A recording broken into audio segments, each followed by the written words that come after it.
يلا نسوي حلاوة البوتكس الطبيعي المعروفة بحلاوة الكركديه.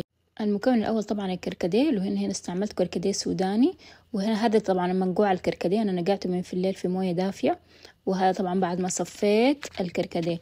وعندنا كاسة السكر، في القدر طبعا نحط كاسة السكر. وشوفوا الكركديه أنا ما حطيت كثير، بس شوية حاجة بسيطة كيف لما تتغطى حبيبات السكر تتغطى بالكركديه مظبوط. شايفين دحين حيبان معاك. وهذه أهم نقطة إنك ما تكتري الكركديه عشان لا تخرب معاكي. هنحط القدر على النار لكن نار هادية. هنحرك المكونات مظبوط كل شوية نشوف. دحين هذه لما رفعت الملعقة لسه شوفوا السكر ما داب، دحين بدأ يذوب خلاص زي ما انتم شايفين. ها شايفين كيف أخذت منه شوية حطيتها على جنب، خليتها بردت واختبرت فيها قوام الحلاوة. هنا جبت صينية، أي صينية عادي عندكم تمسحوها بشوية زيت، وعادي ما يفرق الزيت، أي زيت عندكم إن شاء الله زيت طبيخ. وجبت الحلاوة وعلى طول نزلتها كلها على الصينية. فردت الحلاوة على الصينية بس عشان أساعدها تبرد بسرعة زي ما انتم شايفين. وجبت لكم الملعقة، تفتكروا الملعقة اللي قلت لكم هرشتها اهي.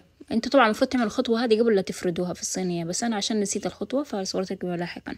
شايفين القوام مرة مظبوط طلع معايا. بعد كده جيت اتأكدت إنه هي خلاص شوية باردة واخدتها، وزي ما انتم شايفين كيف ما شاء الله القوام حقها مرة كانت اللي يحب لونها تكون مثلا حمرة بزيادة عادي يقدر يضيف لون في القدر في المرحلة اللي هو قبل ما يدوب السكر عشان اللون يكون مرة ظابط. دي كانت طريقة الحلاوة. أي أسئلة اكتبوا لي في التعليقات أنا حارد عليكم. أتمنى منكم بس تدعموني، تعملوا لي إعادة نشر وتتابعوا عروضنا على الموقع الإلكتروني، وشكرا.